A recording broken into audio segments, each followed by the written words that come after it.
this is Michael Kaiser. And I'm John Wilson. And welcome to another episode of Make Ours Marvel.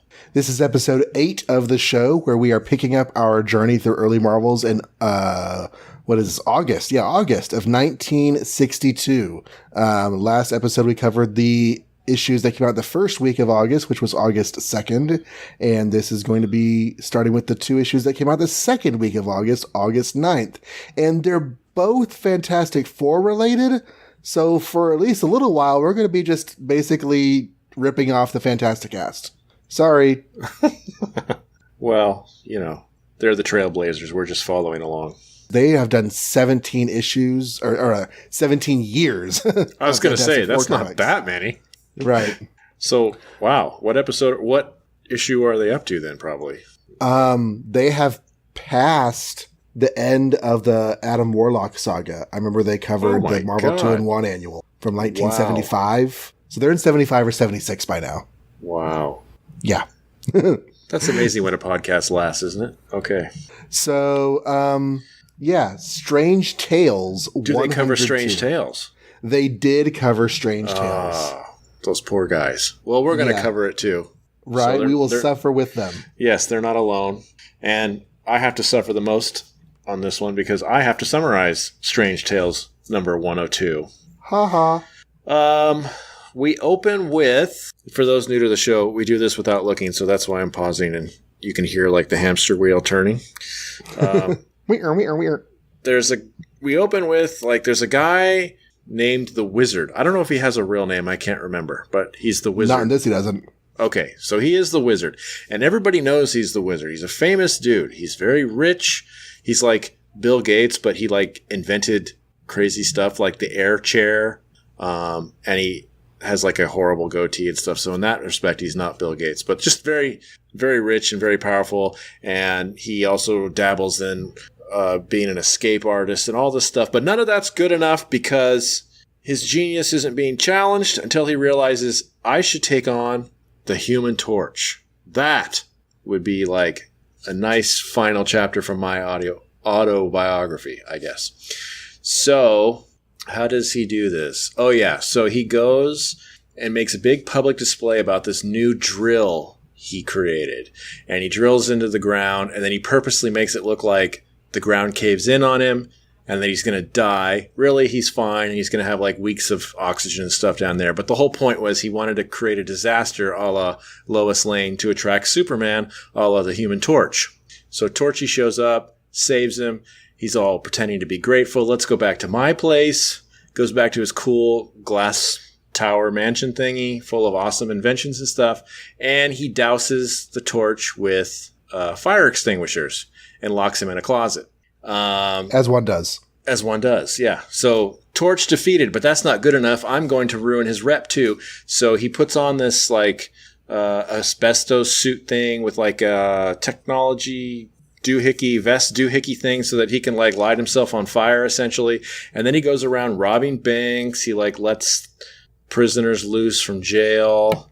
I think that's all he really accomplishes because Johnny's like, this is just a closet and I can go supernova, which he does, and obliterates the closet. And then he goes looking for the Wizard. He finds him just driving around, and the Wizard's like, listen, I know you can't hurt me because you're a morally upstanding person, so why don't you just come back to my house and we'll figure all this out? So Johnny agrees to that, and when he gets there, the Wizard pulls... I keep trying to call him Wizard because I've been watching Jessica Jones, but it's the Wizard. I love that they had the Wizard on Jessica Jones. That made me so happy. They had a Wizard on Jessica Jones anyway. Well, yeah, they're all like modifications, but yeah, he was there. Yeah, that was cool. With Mongoose references. And a yellow sweatshirt. But yes. So the Wizard, though, not the Wizard, pulls out photographs that show evidence of him impersonating the Torch. And he says, there's a couple options here. Either you can do nothing and I'll throw these in the fire and then you'll lose all the evidence that you need to clear your name. Or you power down and fight me man to man. You can't fight me as the Human Torch because you'll kill me. So fight me man to man, but I'll be able to see who you really are. Secret identity. And the Human Torch says, actually, I have another power that you don't know about. I can move things with my mind. Ooh. And he starts doing stuff with his hand, and the pictures start moving and pull out of the wizard's like hand and go into the torches. And the wizard's just like, what? And then like before he can figure out what's going on, the police show up and arrest him. And he's just like, but how did he do that? And then it's revealed that how he did that was he called his big sister, who went there invisible and took the pictures and made it look like the Human Torch had powers. And they walk away into the sunset, him telling her, thanks a lot. The end. Yep. Yep. Yeah. Yeah. We're not going to spend a lot of time on this issue. Nope. The wizard, for being a somewhat important dude in Fantastic Four lore, has rather ignominious beginnings. Oh my Christ, he is one weird-looking dude in this issue. He is very weird-looking. Like, take Kylo Ren's long-nosed face, make it even longer, and then, like take a tribble and cut out the center of it and, like, stick it on his chin. I don't know. The shape of his facial hair is so weird. It is. It's very weird. He looks like he's got a big, long monkey face. Yeah. And pointy ears, and he has no forehead. But he lives in the Jetsons' house. He lives in the Jetsons' house. Basically. And I just looked up the artist. It's still Jack Kirby with Dick Ayers as inker, so it's not like we're off theme here. Although I also noticed there's a credit for Larry Lieber. Has that happened before? That'd be writing. Lieber, I haven't really been paying that much attention to the credits. He may be scripting more often. I think he scripts the next Thor episode that we might get to this episode. Okay.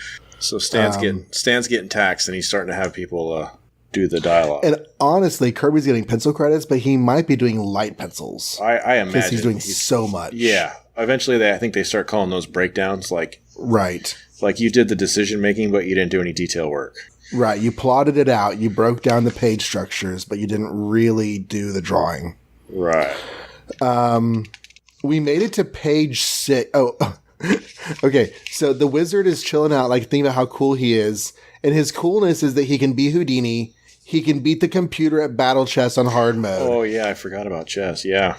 And that's not a computer, by the way. That's like a weird Reed Richards robot. But that's because they had no concept of home computers. Neither here nor there, but I just found that amusing that it was like a big old computer with little tiny, like, Tyrannosaurus Rex arms doing chess. To move the chess pieces. Yeah. Yeah. So we get to page 6 before the torch even shows up. And so that was kind of interesting. They spent a lot of time developing the wizard before they brought him on, which, you know, it's cool and all, but still, as impressive as they try to make it, it's not as impressive as they want it to be. Yeah. I don't get the wizards. I mean, God, not to get too, like, modern storytelling on these 1962 comics, but what the heck is his motivation? Because it seems like he has it all. Why does he need to do this? I don't know. He has more than the torch. Yeah. He feels like going and humiliating a teenager is his crowning achievement. Yeah, he's like famous, so he doesn't. The torch is famous, but he's famous too. He's got a big, huge house, so clearly he's rich from all his, whatever he does.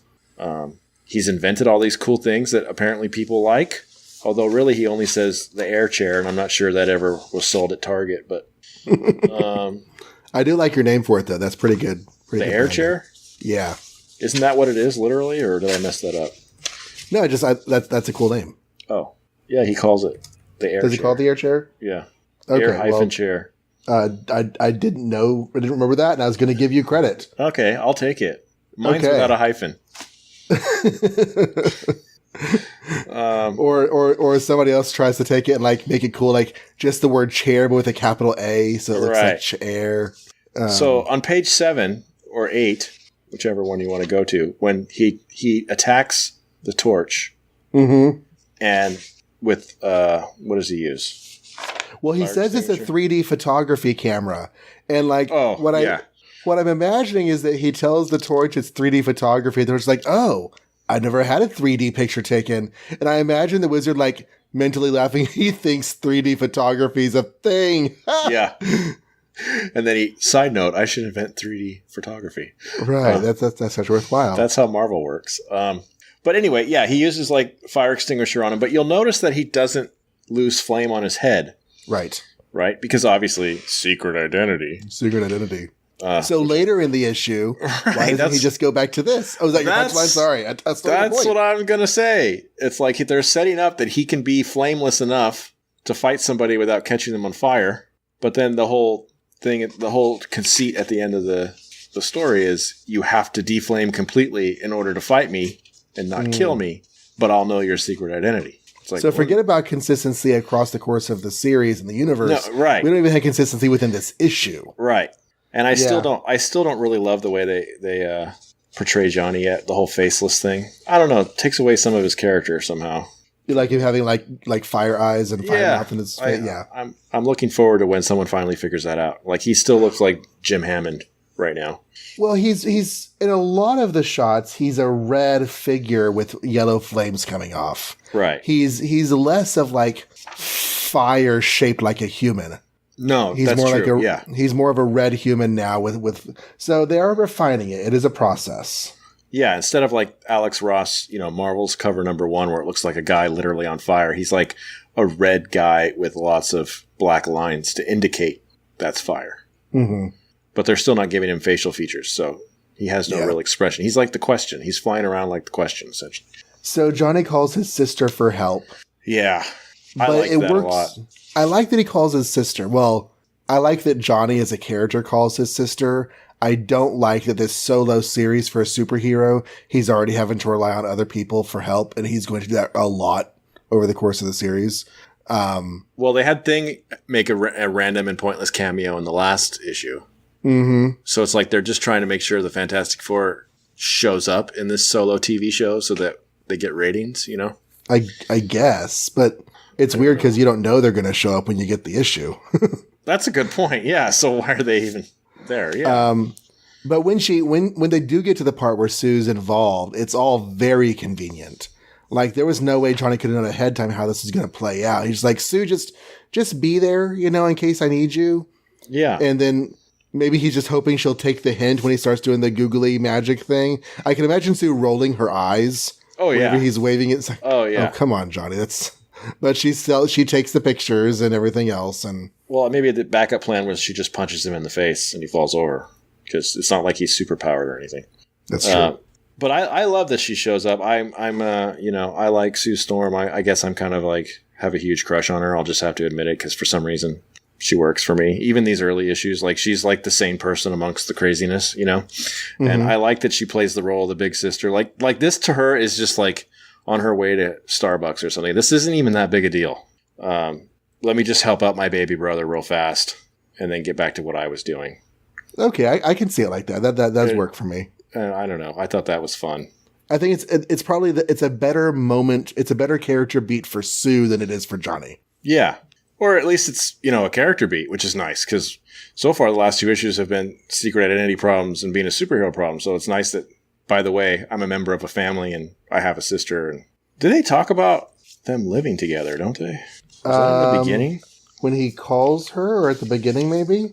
Does it say that he lives with her?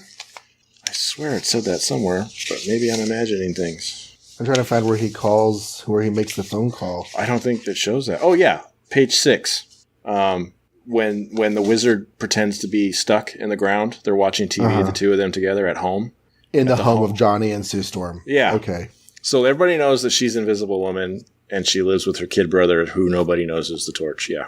That's just right. Just more stuff to bug me. Well, theoretically, he could be anybody. It doesn't have to be Batman's brand new ward of the state that's really butting around with him as that's true. Robin. Is this it's the Fantastic Four. Never mind. What? I was going to say, what issue is it where there's like the big 1-page splash of how his powers work? But I guess that's next issue. That's Fantastic Four. Yeah, which actually came out, the same time as this did. So it kind of... Yeah. The consistency thing earlier, they clarify how his powers work this week in the Fantastic Four 8. Mm-hmm. So you think they would have done it right here. But shall we go over there? What, to Fantastic Four 8? Yeah. Yeah, I'm ready. Oh, yeah. All right. Closing up Strange Tales, which is not available on Comixology. So, not available at all? No. At least not the Torch series. I didn't look for the later stuff with, Nick Fury, Agent of S.H.I.E.L.D. or I'm sure Doctor Strange is on there because they have collections of Doctor Strange. You know what I noticed? They don't have Tales of Suspense cap stories. Really? Just Iron Man. Huh. Okay, I would look for a collection maybe, if maybe they have him in yeah, that's what I was looking for, but okay. Maybe they, but you know what? We noticed that we, as in me and someone on Facebook, noticed that your Ant-Man was called Ant-Man instead of Tales to Astonish. Yes. So maybe there is a Captain America tale, and I was just looking under Tales of Suspense instead of Captain America or something. Oh, that's possible. Look up Captain America. It might have those. Yeah. Because the numbering continues for him. Mm-hmm. Okay. This is the wrong issue of Fantastic Four. This is next issue. This is where I stopped reading, not where I need to start reading. We want number 8. Number 8, which introduces the Puppet Master. Yes. The greatest Fantastic Four villain of all time. Really? No. Because I could have kind of made fun of him. I was trying to build the kids up a little bit. Okay. So we open with the Thing has just gotten home from somewhere. He's still got his sunglasses and his big old, Meshuggah coat on and everything. And he wants to come inside and talk to his family. And they're like, no, Thing, you've got to stay out there. That's it. Just stay out there. Good boy. That's a good boy. And Thing's like, psh, I don't know what y'all are talking about, but I want to come inside. And they're like, no, Reed's working on something. You can't go in. And he starts wrecking stuff. First of all, he sets Sue aside so she wouldn't get hurt whenever he goes on a tirade. And Johnny starts fighting with them. And then Reed's like, okay, I can explain why I didn't want you in my lab. And Things like, I don't care about your explanations. I'm quitting the team. Fantastic Four can go hang. I'm going to go find someone who appreciates me. Blah, blah, blah. I'm a monster now and I hate myself. Yeah. Out and about, there is a dude on a bridge who's about to fall to his death. The Human Torch saves him. While this is happening, we are going back and forth between that scene and a mysterious hand moving a little teeny tiny clay figure of that guy on the bridge and knocking him off the bridge. And then whenever he tries to touch the figure's hot because Johnny Storm's on fire. And the Puppet Master's like, oh, the only person who could possibly make this thing hot to the touch is the Human Torch. So the Human Torch will be the Puppet Master's next victim. Because this is Strange Shells, evidently. Mm-hmm. So at that point, the Puppet Master, who's this bald, huge, googly-eyed person, his stepdaughter comes into where he's playing with his toys. And she is blind. She is Alicia. And she is the stepdaughter of the Puppet Master. And he is hiding from her what he is doing. He's like, no, get out. I'm fine. Never call me father. I'm your stepfather. Get out of here. So he goes to make some more clay figures. Details of the plot. He makes the Thing and he tricks the Thing into coming to his house. Mm-hmm. He also notices that Alicia looks like the invisible. Oh no. First of all, he gets the Thing to come to his house. Now, Susan, who has left Fantastic Four headquarters to try to calm the Thing down because the Thing is still in love with Susan Storm. She follows him. She tries to talk to him. He goes into a trance while they're talking. She follows him to the place where the Puppet Master lives. She's invisible. She follows him up the flights of stairs. And whenever he goes into the Puppet Master's house, Alicia's like, I sense another heartbeat. I can hear another person breathing. He's like, the only other person who could be in this room breathing without us seeing them is the invisible girl. And the only way we can make her not be invisible is if we all wear gas masks and put out knockout gas. So he turns on the knockout gas, which he has rigged up just for this occasion. Right. Susan Storm goes unconscious and goes back to visibility, which he was hoping would happen. The whole plan would kind of fall apart if she stayed invisible while she was unconscious. Where is the unconscious body? I don't know. And he's like, oh, hey, look, Alicia, you look just like this girl. You know what? We're going to use that. So he cuts her hair and does up her makeup and puts her in Sue's clothing, which we're not going to talk about the weirdness of that aspect of things, and sends Alicia as Sue with the Thing back to the Fantastic Four's headquarters. I forget exactly what happens next, except that I know that he organizes a prison riot with his puppets. Like, he makes the trustee take the keys with a puppet of the trustee, and he has all these little action figures of all the different prisoners in the jail, and he makes them move out into a riot. And so the Fantastic Four have to go put off the riot. Now, they figure out that, oh, yeah, here's the thing. So whenever fake Sue and the Thing get back to the Fantastic Four headquarters, Reed is like, okay, drink this, and makes the Thing drink it. And what was going on earlier is that Reed was working on a solution to Thing's transformation. Right. And having drunk the solution, he turns back to Ben Grimm. And he's like, oh, are we still best buds because you love me? Yeah, we're still best buds because I love you.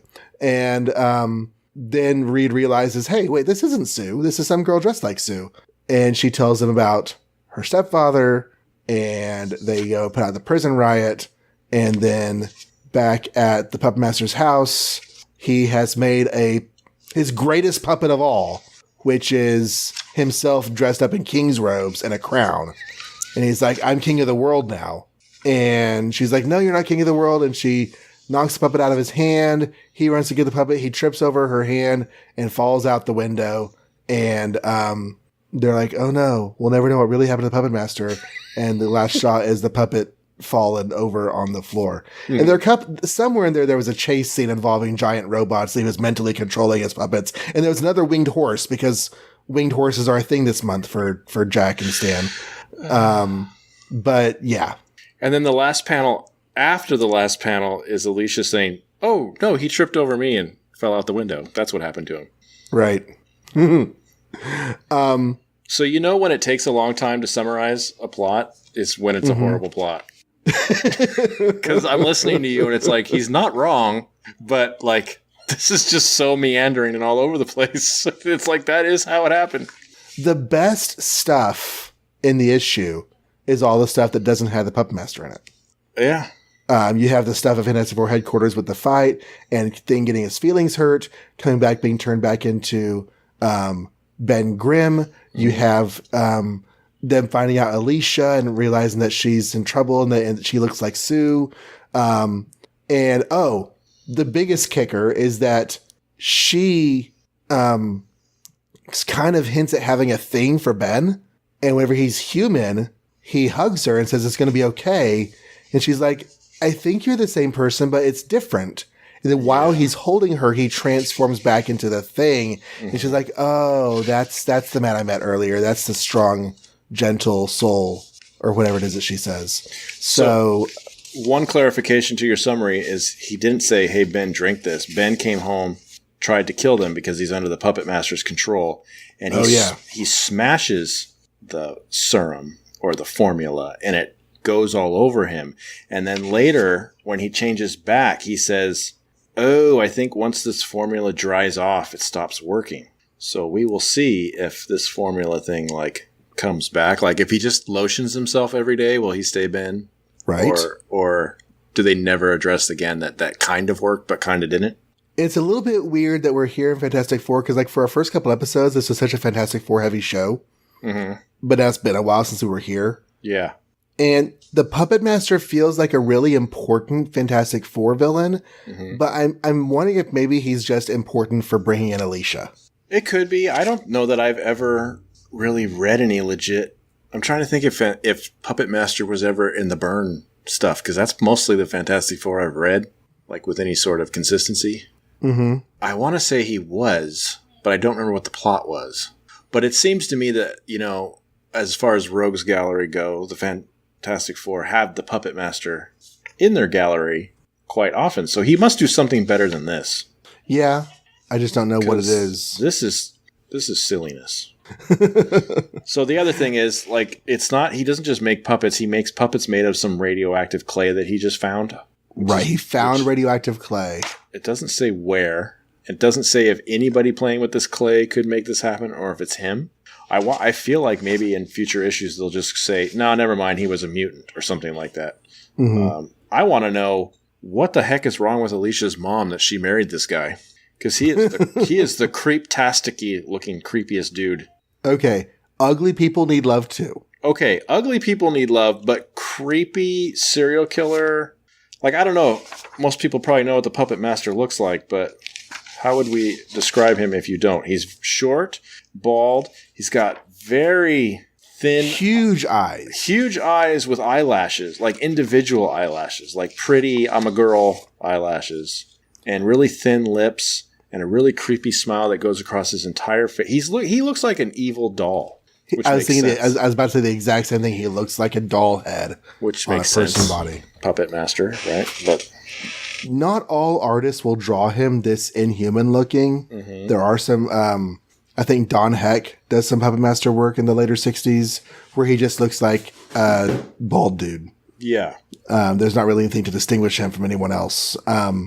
But I seriously, and I never really thought about this before. But when I was reading the page of the Human Torch saving the guy from the bridge, and the Puppet Master like, oh, the only person who could have made this figure hide is the Human Torch. He's going to be my next victim. I honestly thought, could this have been a Strange Tales plot idea that they kept toying and playing with and turned into a Fantastic Four story? Could be.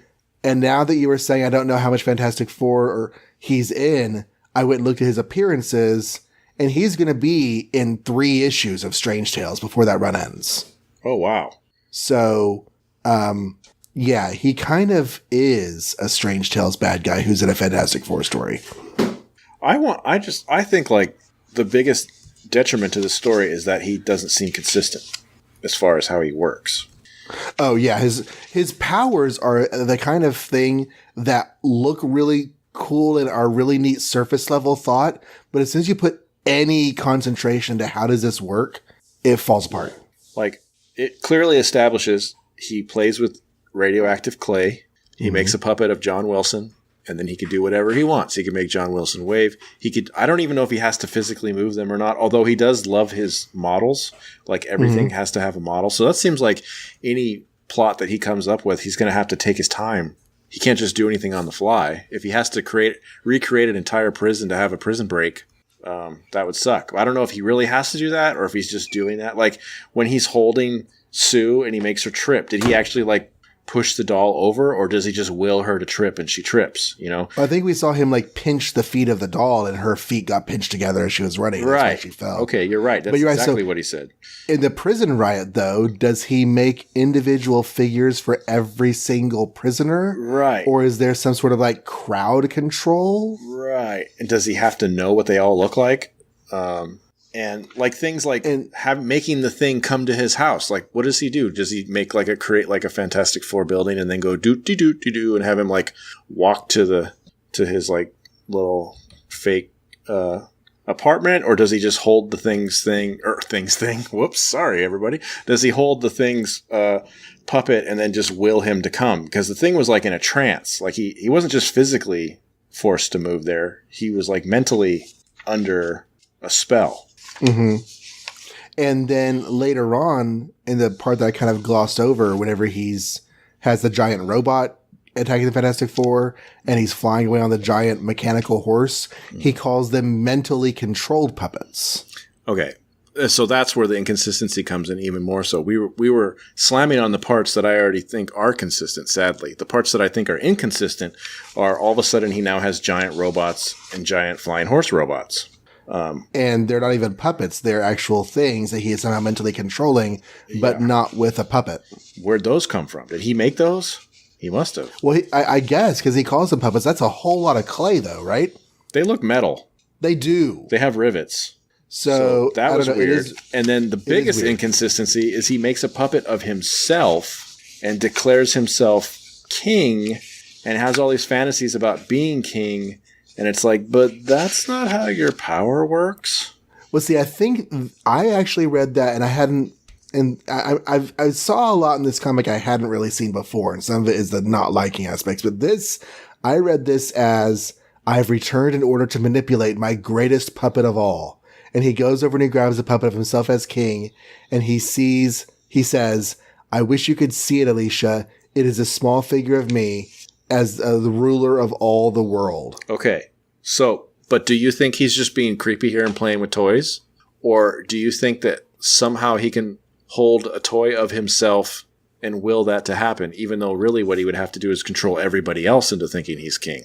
I think he's losing touch with reality here. And Okay. he thinks that he can make that happen. Okay. I think this last 2 pages of all we see is descent into megalomania. Okay. And he's like, if I can manipulate this puppet of me as king, I can be king. And so whenever Alicia tries to stop him, he's like, how dare you speak to me? I'm the puppet master. Like, I'm king of the world.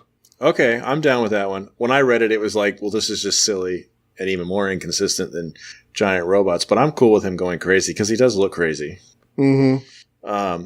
His relationship with Alicia is really horrible, and I hope they explore that more. I assume they will. Like, just right out of the gate, don't call me dad ever. Call me your stepfather. Yeah. You know, like most stepfathers hopefully don't say that to their kids. Well, I've had 3. Yeah.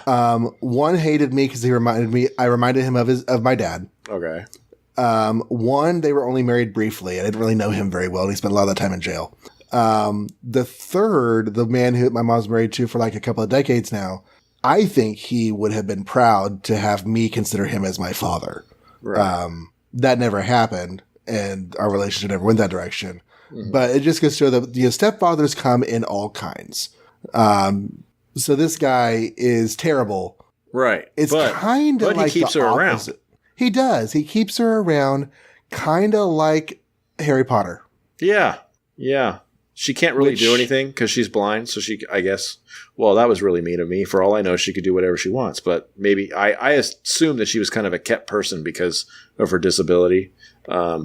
I imagine he's the very much sort of person who would encourage weakness, like have her learn helplessness. And she totally does whatever he wants. She lets him cut her hair, dye her hair, cut her hair, dress her up in his spare Invisible Woman costume because he doesn't take Sue's. She's wearing hers still. Okay. He just has a Fantastic Four costume. So maybe they played this game before. Creepy. But, wow. And then he has her go back to the tower for no good reason that I can come up with. I'm not sure what the plan was for that. Just go there. Play a harmless little prank for me. But what was the prank? Yeah, I don't know. If anything, Reed immediately, hey, Reed maybe is interested in Invisible Woman again because he actually noticed that was an Invisible Woman girl. And when they play out their little act, I shall prove my power in another way, and he goes and makes the jailbreak happen. But yeah, there doesn't seem to be any like punchline to the gag of him being of her being with the Fantastic Four. No, she's just there now to explain to them who the puppet master is and where to go find him. So if anything, it was bad for him to send her. Yeah. Okay, so here are a few things though. With the Thing. Now, if by chance you're a first-time listener, I have been going under the headcanon that ever since the first issue, it is explicitly stated that all of the stuff with Ben Grimm and Susan Storm, there is definitely subtext there that he is still in love with her. And so in the beginning of this issue, whenever he's getting ready to go, apeshit on Johnny, he picks up Sue and sets her out of the way so that she'll be safe. Now that may just be misogyny or, gallantry, but I think there's something there. Page 3, whenever he's all upset at the group, she says, Ben, you can't walk out like this. We need you. He says, sure, that's why you treat me like Dracula's brother. Yeah. And then he also said right before, you only call me Ben when you want something. Right.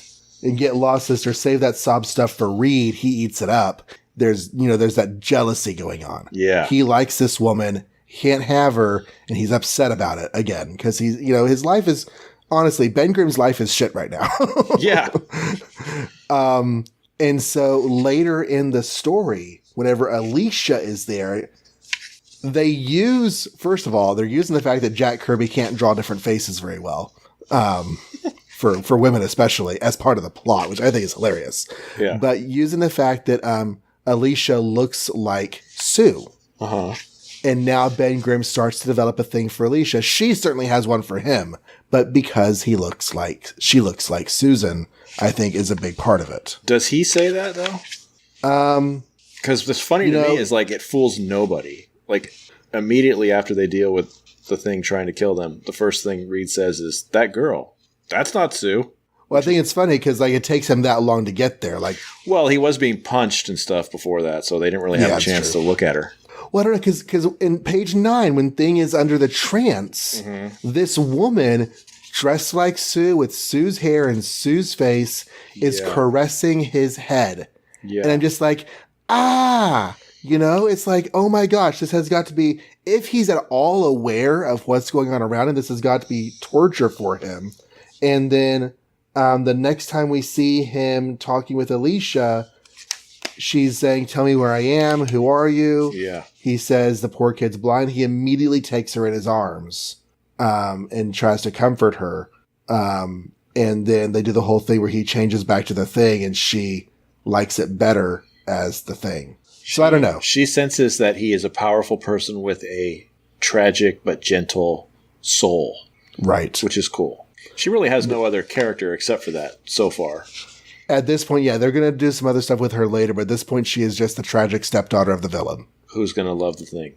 Yeah, I don't know if they realize that that's going to be the subplot yet. Maybe they do, but How about this art, though? I don't know. Like, we were just talking about how Strange Tales looked awfully strange, but this must be where Kirby's putting in his energy, because I think a lot of these pictures are pretty awesome.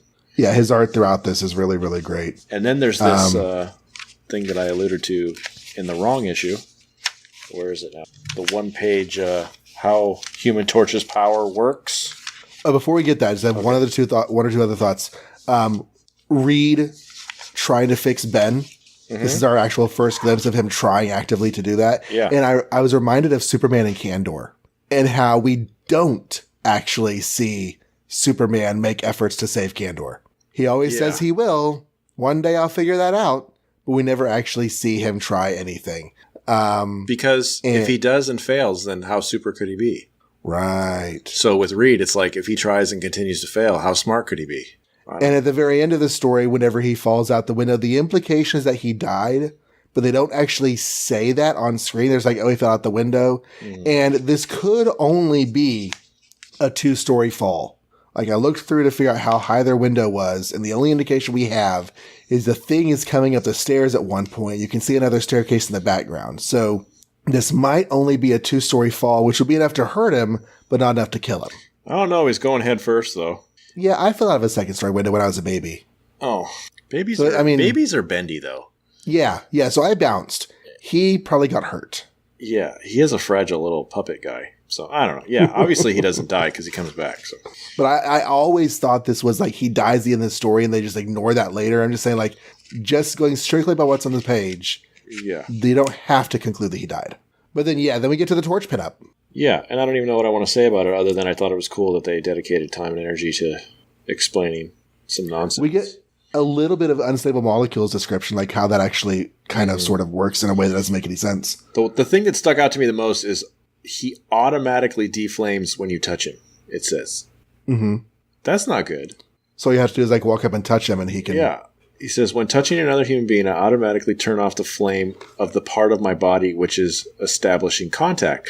So, because people probably wrote in and went, how could the Human Torch pick anybody up? Because you'll notice the last few appearances of Human Torch, they really make sure his arms aren't on fire when he's holding somebody. Mm-hmm. But to have it automatic, I don't know. That's no good. Yeah. Sometimes he's going to want to touch somebody's face and stay warm. Right, and actually like singe off their face. Yeah. Yeah.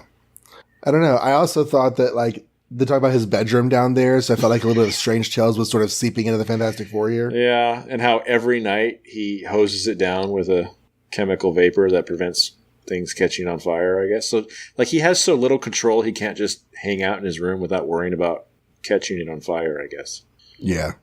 But he had the ability to create like clones of himself in Strange Tales 101 and shoot little bursts of, flame balls and stuff like that. I don't know that we've seen that he can turn off the fire, but I know eventually he just like controls flame, doesn't he? Off and on. Yeah, he becomes sort of a fire elemental.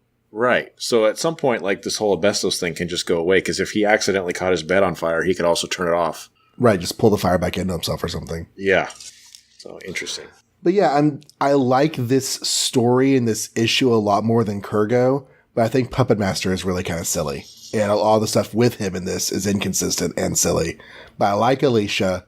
I don't know when she comes back. I don't know when her second appearance is. If it's before his second appearance, which is issue 14, if they're going to bring her back before that, or if they're going to if they don't get that idea until later. Right.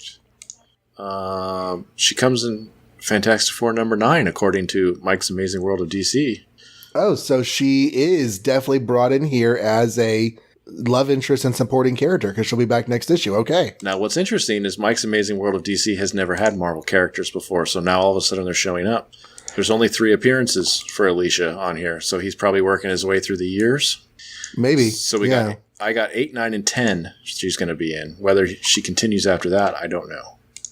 Well, I've got the complete Marvel reading order, so I can corroborate that here in just a second. But yeah, okay. I didn't realize that she was going to be back in the very next issue. I'm glad because they really set it up that, this girl likes the Thing and he kind of likes that she likes him at least. So I'd hate for her to just disappear for 10 years and then suddenly show up again as like a florist or something. She is in almost every issue for a good while to come. Good. Okay, yeah. All right. Well, that is the Fantastic Four, and we definitely have more time for another comic. So we have next up is Thor. Journey into Mystery. What is it, 86 now? 86. How can I defeat the Tomorrow Man when he can fade into a different year before I can reach him? Dun, dun, dun, dun. I'll tell you how. I'll tell you how right now. Journey into Mystery, number 86. Which came out in August, right? We already just September. Oh, wait. No. We can't do Journey into Mystery yet. Why? We have to do our top and bottom picks for August. Oh, well, let's do that. So there are only 4 options. Okay. We have the debut of Loki. We have Ant-Man versus the Protector. We have Puppet Master and the Fantastic Four. And we have the Wizard with the Torch. Okay. Jeez. I'm going to say Ant-Man's my least favorite because it's just not working for me. And this particular issue felt a little repetitive on the whole Ant gimmick and the Scooby-Doo ending gimmick. Mm-hmm. And like we've said, Hank just has no character right now. So as much as like Puppet Master frustrates me, at least there's the Alicia vibe and the characterizations of the core members amongst themselves, Mm-hmm. And my favorite is going to be Journey into Mystery number 85, even though Thor threw Loki back to Asgard in the end of it. It was fun to see Loki and Asgard. And I'm enjoying Thor right now. I don't know why, particularly, other than it's just a bunch of fighting, and I kind of like the fighting. Well, it's that was a pretty solid issue. I mean, and bringing in Loki, I mean, he's sort of symbolic. So, for my bottom, I'm also going to say Ant-Man. The Wizard story. Good choice also. Well, between the two. But at least that story introduces the Wizard, which we know will be a big player someday. So that's got that going for it. And the Wizard was kind of cool for 5 pages. He's this swank dude who's got all this stuff, and he's an inventor, and yeah. He goes after the Human Torch for no reason, and there's some dumb stuff. I don't know, because the Ant-Man, the only thing that bothered me about the Ant-Man story was the ant stuff got redundant. I actually kind of dug the... Okay, never mind. Midway vote change. I'm putting the Torch on the bottom. Okay. That's fair. And then I'm going to put Fantastic Four Puppet Master on top because of all the stuff with Alicia. I think that there's a lot of really cool drama going on in that story, aside from the Puppet Master being kinda dumb. And while I like the Loki Thor issue, I kind of skimmed a lot of the back half of it, which I did not do with Fantastic Four. That's another thing I can kind of tell if I like something or not is how much I skim. Yeah. I mean, both of them have pretty dumb plots, so I guess it's just a matter of what was more exciting visually, I suppose. I just think Kirby draws Thor really awesome for some reason. By the way, I am keeping track of our votes. Oh, wow. So at the end of the year, the comic book year, I will tell you how much we chose, what we chose as most enjoyed and least enjoyed. Okay. Overall. Or what titles got the most yes votes, maybe? Yeah. Which title got the most yes votes, which title got the most no votes. Okay. So that's cool. I don't want to influence your voting along the way. But at the end of the year, I'll let you know where we are. I'm going to change my least favorite to Strange Tales now. Just to give it more negative votes. Just to give it more votes. No, I'm just kidding. No, Ant-Man. Okay. But on to September 1962. Yeah, this is going to be September 4th. First up, we got Journey into Mystery number 86 with Thor taking on the Tomorrow Man. And here we go. My turn. No looking. We got the opening starts us out into 3 centuries into our future in a world where everybody's getting along and there's no more fighting or weapons. I guess everybody's just milquetoast now, essentially. And this one guy, and I don't know if he has a name, but he'll eventually be called Tomorrow Man, is sick of it. He wants to take over the world. He wants a little action. He wants a little drama. He wants a little bad injected back into society. So he invents a time machine, and with the intention of going back in time and stealing one of Earth's bombs, because in his world there's no weapons. So he happens to pick a bomb that's being tested by the military with the aid of Thor. So Thor is helping them, make this bomb faster and stronger, and Thor's standing there waiting to do another test when the Tomorrow Man shows up, jumps out of his little time ship, grabs the bomb, jumps back in, and gets away before Thor can stop him. The only thing Thor can do is he throws his hammer at the time machine ship thing, and he manages to chip off a little piece, but that's it before the guy disappears. So the military's like, wow, this chip piece is like made of metal that I've never seen before, so must be from the future because the past has no time traveling ability, right? So it has to be the future. So Thor's like, well, I'll take care of this business.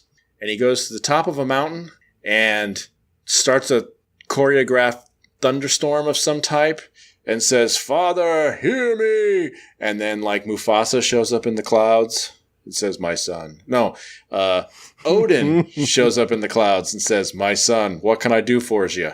And Thor says, give me the power of time travel. And Odin's like, dude, you already got the power of time travel. Just tie that chip on your Uru hammer and then spin it so fast that you achieve fourth dimensional powers. So that's exactly what he does. And I guess the chip zeroes him in exactly where he needs to go. And he ends up 3 centuries into the future where he finds that the Tomorrow Man has already taken over his world because he's the only one with a weapon. The C-bomb, I think they called it. For Cobalt. Oh, okay. The Cobalt bomb. And so all the people are like, wow, who are you? You're hot. And he's like, I am Thor, and I'm here to stop this guy. And they're like, thank you, because he is really ruining our lives. We have to do everything he says. So Thor attacks the Tomorrow Man's lair, and there's a bunch of hijinks. Like, he kind of does a double, he makes one of the like people he just friends like dress up like Thor so that when the Tomorrow Man throws him into like this mirror magnet glass tank thing, it's not really Thor, it's like somebody else. And then Thor getting thrashed around violently. Yeah. He lets somebody else die on his behalf, essentially. No, he rescues him, but like anyway, and then the Tomorrow Man goes, egats, I gotta keep running, and then he like throws a couple like these huge robots at Thor who take his hammer, but Thor manages to like punch through the ground and pull out the water mains and stuff and get the robots all wet in just the nick of time before he gets his hammer back so he doesn't change back into puny old Donald Blake. And then, so then the Tomorrow Man jumps in a ship or something and he's trying to fly away and he's decided, forget this, I'm going to detonate this bomb. Ruling's not enough, I'm just going to destroy everybody.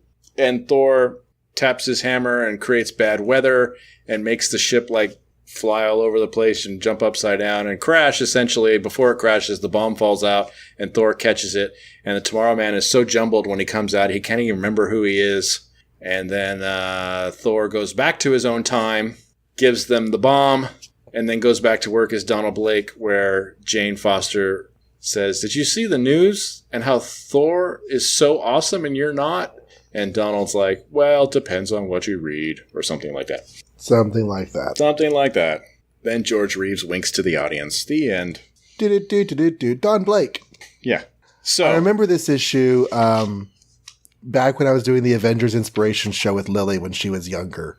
Mm-hmm. We started when she was 10, and Keenan was a little baby. He was 4 years old, and he saw us podcasting, and he wanted to come help. Mm-hmm. And he did really well for a 4-year-old. He looked at the story pages with us, and he made some comments about it, how the old bald head guy looked like Lex Luthor, and it was super cute. and then he got bored and went to bed. So, yeah. Well, Every time I see this cover, I think, oh, that was one with Keenan. He just made an observation that totally falls in line with what I was going to say, but I didn't even notice. Yeah. The bald part is, I said it in the last time we read Thor, that obviously Stan kind of wants Thor to be Superman, but this is so much a Superman story. This is a very Superman story. And the bad guy is Lex Luthor. Gosh, Keenan, you totally schooled me because I didn't even notice that part. I was just thinking about the part about time traveling and, Thor being Superman, essentially. Now, this was the issue that I noticed that Larry Lieber was doing the scripting, so he's definitely doing more scripting in place of Stan. Mm-hmm. So, but it's still Jack Kirby on the art. Yeah. For however much longer that will last, I don't know. Yeah. But yeah, this is definitely a Superman story, and it's a future scientist Lex Luthor. So I feel let's bring up Star Trek because we haven't in a while. Okay. I feel like I can't think of a specific episode per se, but I feel like there was some themes in the original series where the theme was pretty much like Jim Kirk telling everybody to grow a pair. Yeah. Right? Right. I've killed your computer overlord. Now grow up. Okay, there you go. There's one episode. But there was other ones. Like that seemed to be a reoccurring theme that in the future, the cage, for instance. In the future, we get so advanced that we just don't even know how to deal anymore or do things anymore. And here we have this 3 centuries in the future where it's, apparently a paradise. So that's fine. They do have ships and they do have, buildings and stuff. They're not just laying around wasting away, but they're also taken over by this one guy who has one bomb, and they don't know what to do about it. And I'm wondering if in the 60s, was that just like a thing people were worried about? It was becoming too advanced to where we just become useless? Maybe, because you do have a lot of, that's the beginning of a lot of simplifying home life. Mm-hmm. The 1950s is when TV dinners and easy make food started to become a thing. Mm-hmm. Pre-packaged dinners versus every single thing you eat being made from fresh products bought at the market either that day or that week. Right. So I can see that. I can also see, he has one bomb that he uses to dominate the world. And in 1962 with the Cold War, whoever has the most bombs is the one who's gonna win this thing. Oh, that's so. Yeah. In a world with no bombs, the man with one bomb is king. Mm-hmm. So yeah, I like that aspect of it. Now, the Tomorrow Man is one of those villains that I associate strongly with Thor, and I feel like he should have made more appearances, but he really doesn't. He has 2 in this era. We're going to see him one more time, and then a couple of multi-part stories in the 70s, and then the 90s he comes back a number of times. Including I saw a year-long run of issues of the Fantastic Four that had appearances of so I don't know what that's all about. See, to me, that makes more sense. Yeah, with the time travel and everything. Yeah, that's why I kind of don't get that Stan wants Thor to be Superman. Other than Superman is obviously very popular in 1962, but your origins of Thor are literally mythological Norse gods.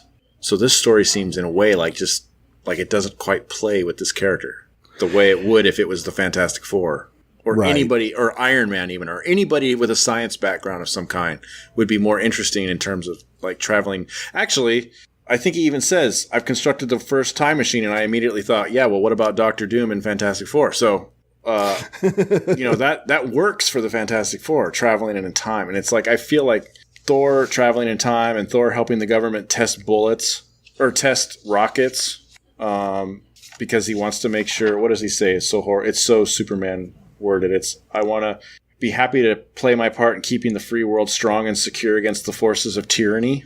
Right. He's a Norse god fighting for democracy. You're a god. You're all about tyranny. That just doesn't make sense. Although he is also Donald Blake, so I guess he could be talking as a human. But still. So what Stan and Jack have done is they've avoided the Captain Marvel problem. They have a character who doesn't look like Superman. No. And has enough gimmicky, for instance, he doesn't fly. He throws his hammer and grabs the thong. Mm-hmm. Yeah. That now he can tell Superman stories with this being character who sued. doesn't look like Superman. Right. Without getting sued, right. Yeah. The Fawcett trials are less than a decade in the past at this point. Yeah. It just doesn't quite gel. I mean, I enjoyed the story. It was fun, but like I also felt like it seemed like Thor was out of place in it.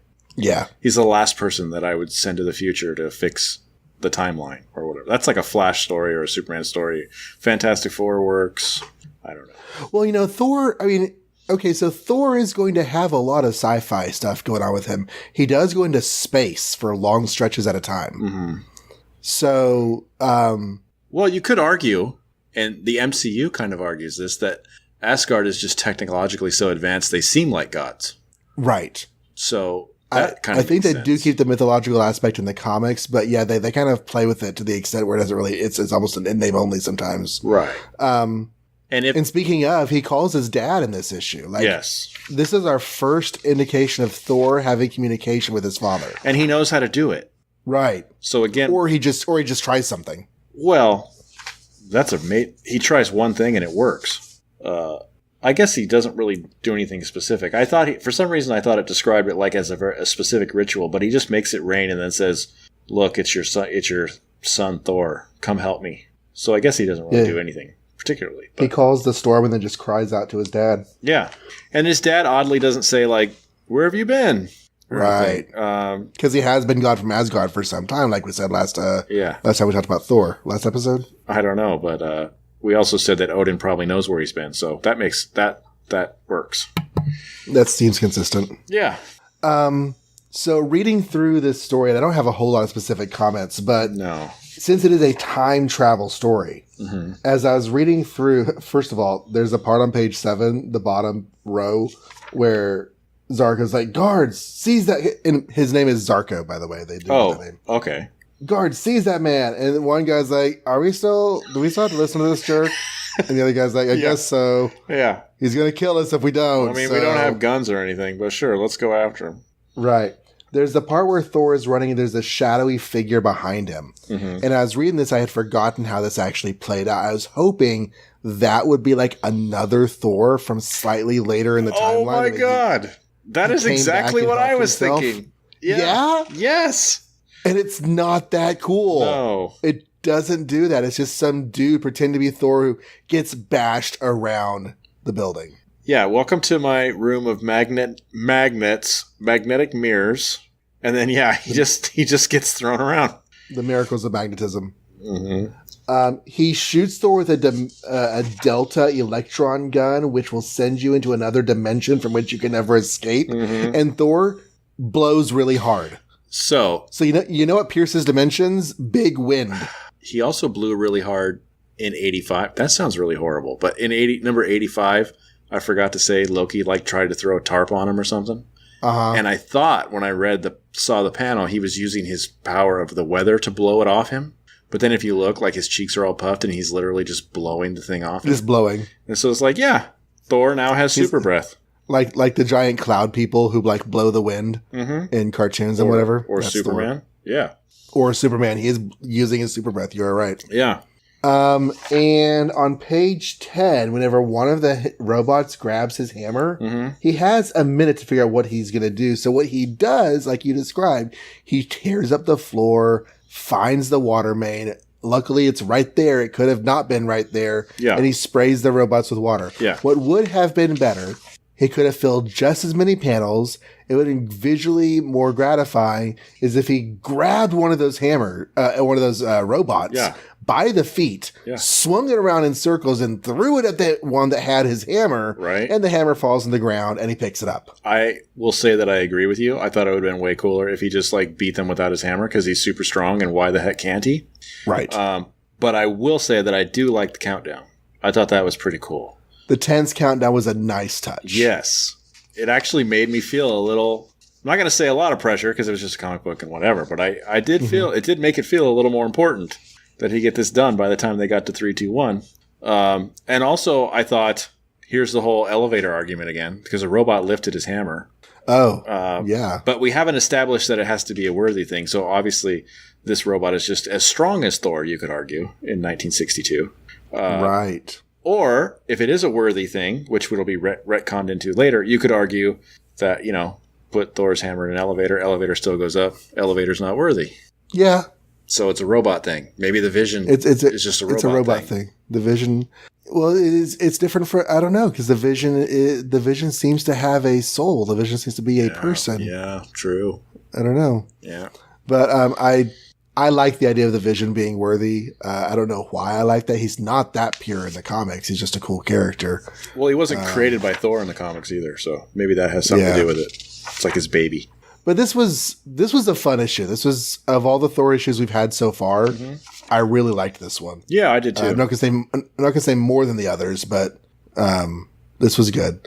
If only I could work for Thor instead of colorless Dr. Blake.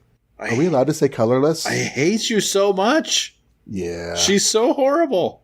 Wow. And am I right? Does it feel like calling him boring is code for calling him out for being weak? Yeah. What does colorless even mean? Like he just has no personality? Yeah. Okay. Or that he's white. Was Lois ever this mean? I guess she was, but yes. I mean, Lois was not as shrewish as the stereotype of Lois implies. I mean, she occasionally was, but it was not a regular thing for her. Yeah. Adult Lana is a lot rougher on Clark than Lois ever was. See, this is where I don't ever understand why this is so fun for people, because to me it's like you're purposely ruining a character, because as with Lois, unless she's walking that perfect tightrope of, being kind of nice but kind of not nice, like we want people to like Clark Kent. We're a fan of Clark Kent. We're reading Superman because we like Clark Kent. And there's this character going around, busting Clark Kent all the time because they like Superman better, and you kind of don't like that character. And I mean, in the initial conception, you weren't supposed to. Right. Because Lois Lane was supposed to embody Siegel's and Schuster's difficulties with women growing up as being somewhat nerdy, ostracized kids. So the idea of Clark Kent is the nerdy kid, Superman is the buff strong man, and Lois Lane is the woman who rejects the one in favor of the other. Right. She's the shallow woman. I mean, that is the stereotype of social dynamics in high school. Right. And that's what Lois Lane was initially conceived to be. So you're not supposed to like that character. But eventually we are. And then they still have to play that way to a degree. What's going to be crazier, though, is when we get to Amazing Spider-Man and Betty Brant, A, has more depth, but B is also just as... can be just as mean, rejecting and crazy and mean. And so it's even harder to accept because she's more of a person. And yet she's... You know what else is much like the engagement? They haven't really talked about Donald even liking her anymore. They have left that off. So maybe now that he's Thor, he's got better things to do than pine over a woman who has no interest in him? I would. Yeah, really. It does make me want to go back and flip through the last couple pages of the previous. I mean, the previous issue, she's like, imagine the God of Thunder. Our lives must seem so ordinary and dull. And he says, well, it's all in your point of view. Yeah. And you could construe that as being resentful, but it's not written that way. Right. Well, we don't really get a lot of Donald Blake since the first couple issues either. So yeah, other than the Superman Lois Lane ending every issue. It has been every issue now. Yeah. Like the first issue, we get Donald on vacation. Second issue, we get Donald being a doctor in another country. And now it's just been like Thor. And Donald's in the end going, that wasn't me. But anyways, we wrapped that one up, I think. Yeah. Got it. Okay. Well, we have definitely passed our hour mark. So that'll be it for this episode. And where can they find us? They can find us at makeoursmarvel.com, where we have the links to everything, our social media, Facebook, Google+, Twitter. We also, I keep forgetting to mention, have a YouTube account where you can listen to the show via YouTube for anybody who finds that interesting. I don't know that we're really sure that that's something anybody cares about. We're going to do it for a while, and if nothing happens, then maybe we'll stop doing it. But it's there for now. If you're interested in that as an option, you can subscribe to our YouTube channel and hear our podcast that way. There's also a contact form, or you could just email us directly, podcast@makeoursmarvel.com. And wanted to send some thanks out for people who've been supporting the show through Facebook and Twitter. They've been liking or following us on Facebook and then following us on Twitter. So many thanks to go out to Brian Voss, who's been a follower of a lot of my shows for a very long time. Mark Adams of the Mark's Mess podcast. Kristen, Chris, I've never heard your name. I'm going to go with the Hispanic pronunciation, say Parras. She has been a really great friend for several years. Her husband, Eddie D'Angelini, I met at San Diego Comic-Con. I met both of them at San Diego Comic-Con, but Eddie was on my Spider-Man show once. Oh. He, at one point in time, had the claim to fame of owning every single Amazing Spider-Man issue. Well, let's see if he kept that up. That'd be awesome. Well, he sold a lot of it to build up capital to open up his own comic store.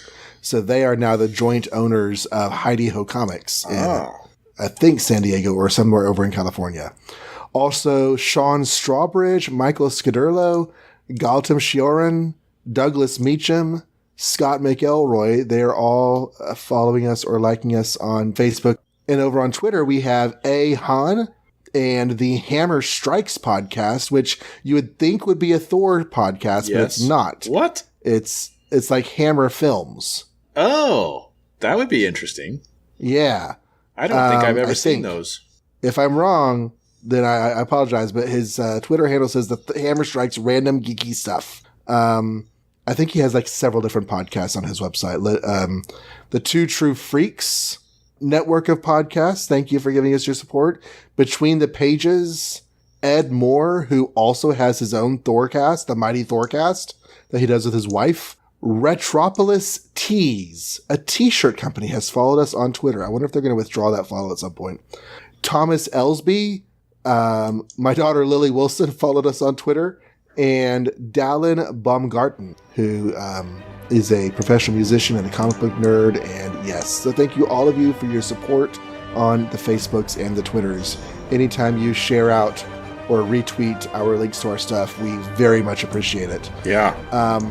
And yeah, so until Johnny Storm falls in love with that woman who looks just like his sister, make ours Marvel.